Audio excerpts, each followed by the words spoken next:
So today, Meet the Maker is with Phil Khorassandjian, Master Beekeeper. Thank you so much, Phil, for inviting us.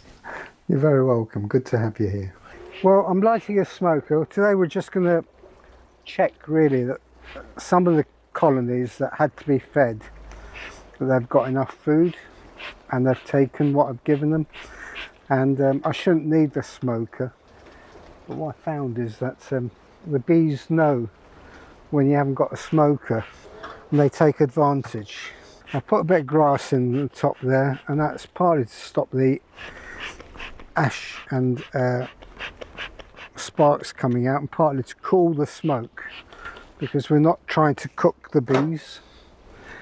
We're just trying to mask their pheromones, which is what we do when we use the smoker. It covers up their alarm pheromones, confuses them, and they become less defensive. I've got a little bit of syrup already there in case they need topping up, but being nearly mid-October, they're not in a position really to ingest and process syrup.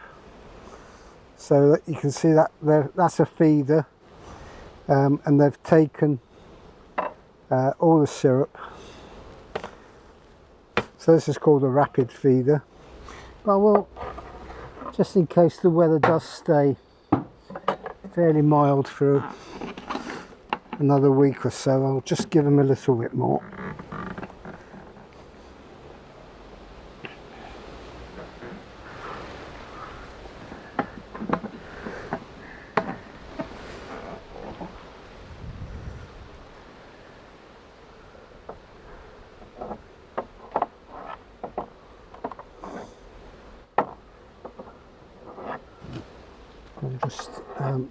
This cup is to stop them drowning, so as soon as you take the cup off, of course, they're in there. So that's nice. The reason this is being fed, it was a swarm quite late in the summer, so it didn't have a lot of time to grow by itself unaided. So I've given it syrup. All the other hives are fine. When we harvested, we left them enough of their own honey. So you may have noticed, although I've got a smoker, I've not had to use it. And this lot have taken all their syrup. So this hive is slightly on a slope, so all the syrup's gone down to one end. So I'll top it up. That's the last of my ready-made syrup. There comes a time around now where liquid feed, what they've got to do with that food is basically get it down to less than 20% water content.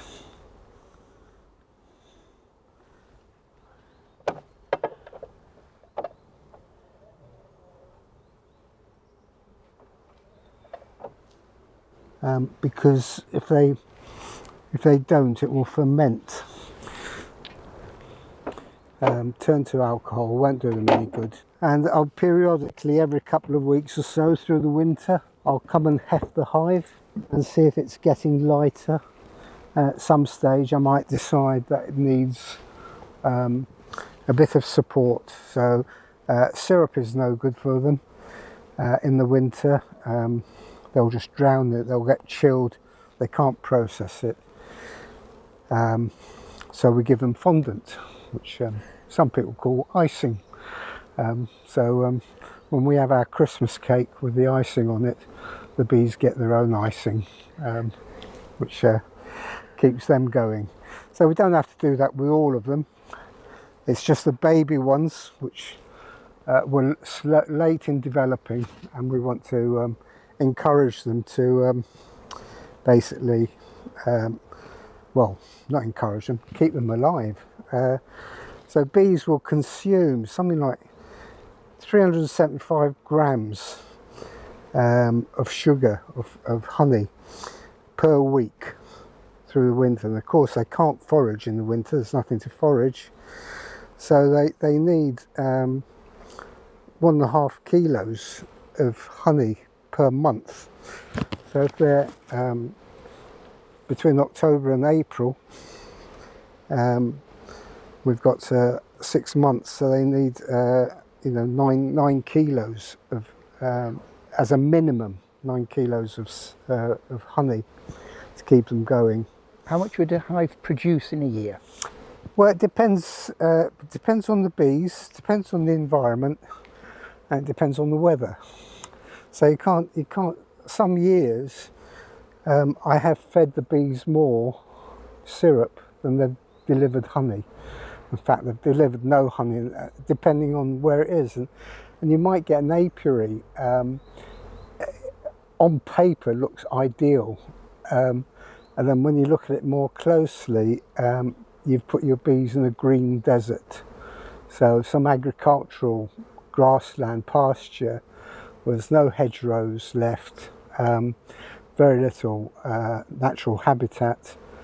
You might get agricultural crops like oilseed rape, which are out for a month or so, and then nothing. So I've had some bees out in Derbyshire, put 2 colonies in an apiary at a friend's field, and they had a little bit of honey in their super being the top bit where the honey's kept. And in 2 years, out of 2 colonies, I think we got 4 jars of honey, which is probably what they had when we brought them to the site. So they actually developed nothing. And then we moved them after 2 or 3 years. We said enough is enough. Moved them to another apiary, and almost overnight they were booming. They just blossomed. So this is Queen B11. So this was a bought-in hybridized queen, a special breed, if you like, special hybrid, and that's already given us about 4 or 5 supers this year. Last year, when we introduced it, did nothing, and I'd given up with it. And this year, we've had 4 or 5 supers, and there's more on top, which is now theirs. So next week I'll take the supers and I'll put them underneath the brood box so that they can empty the supers.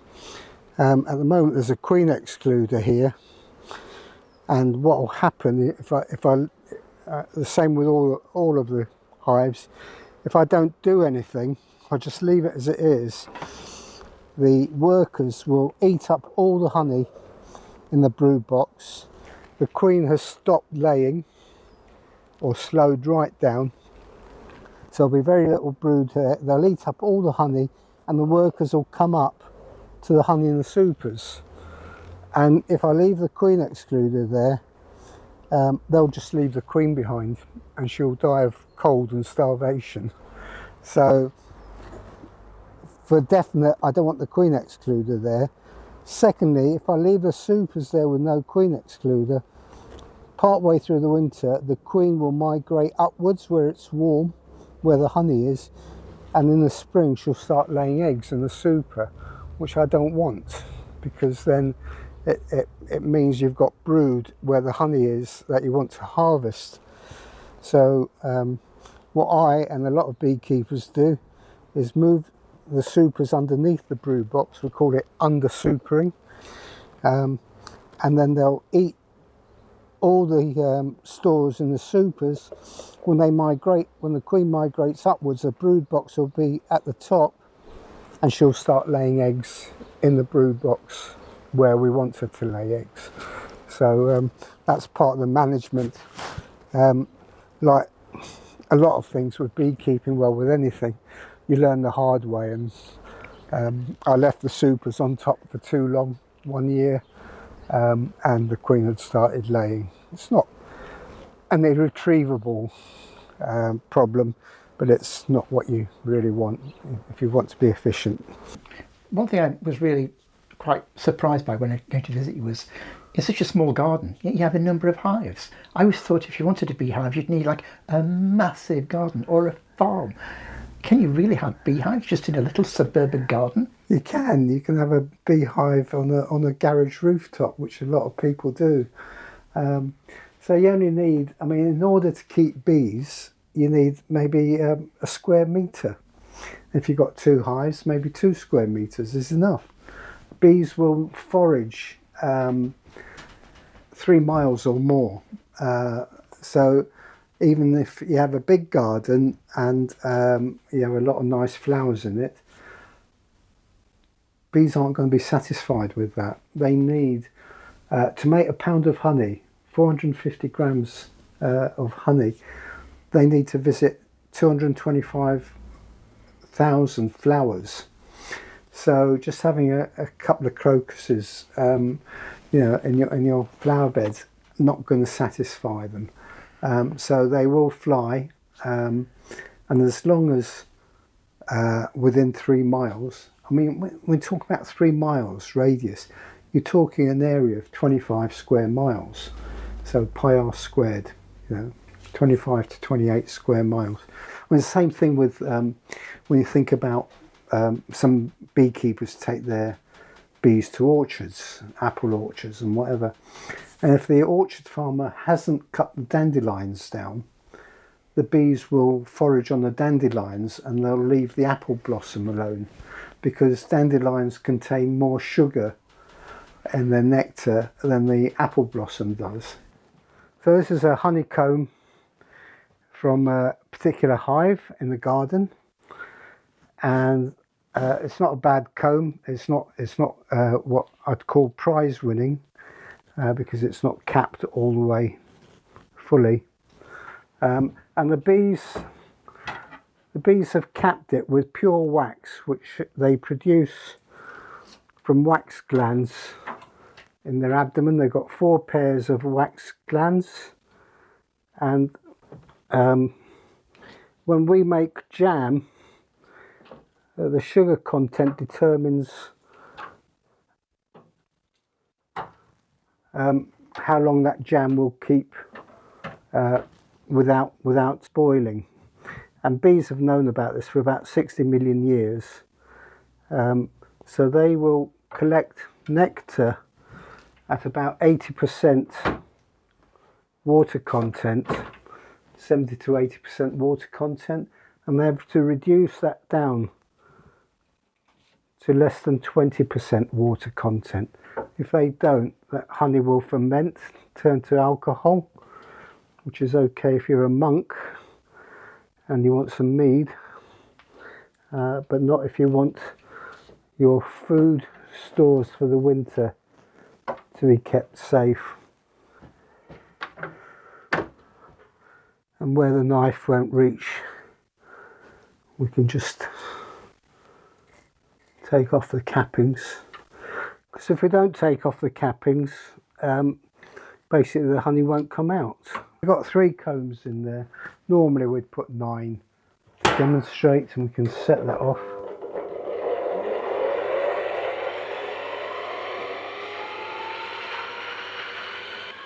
So initially we're just spinning it slowly to balance the load, because they've all got different amounts of honey on, and we don't want the extractor wobbling too much.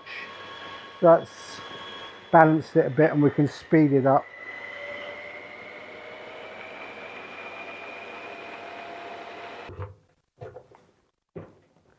So you can see that's still very wet, because I only span it for 30 seconds or so.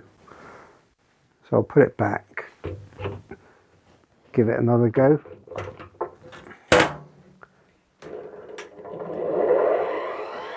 I can go straight to full speed now because there's hardly any honey on there.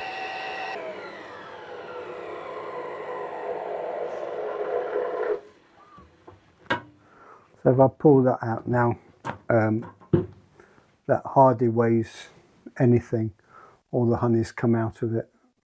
How did you become interested in bees? Oh, where did my interest first arise? I guess it was in Africa, where I lived for a while. I helped set up a cooperative furniture makers and working with local craftsmen and women later on to make furniture primarily for the expatriate market, and I was trying to get them to improve on the quality of the product. So they were quite skilled craftsmen, but they churned out cheap furniture for a local market. Didn't spend too long on finishing it. Finished it with varnish, which brought up the grain. So some of the wood that you felt with your fingers was almost like sandpaper because they didn't finish it properly. And I encouraged them to get a better finish. And I guess the way I described it to them, it needs to be as smooth as a baby's bottom. And they were all, they understood exactly what I meant when I said that. And so to do that, we made our own beeswax polish, which we got from some beekeepers further north in Cameroon. And that in turn led me to see if I could keep some bees in our garden. So we obtained some top bar hives, which is a type of hive used in developing countries, and managed to get a wild swarm to move in. We encouraged them with a bit of wax and palm wine. So, it's not just humans who like palm wine. Bees like it too. I think it was the fermenting and the sweetness that encouraged them in there.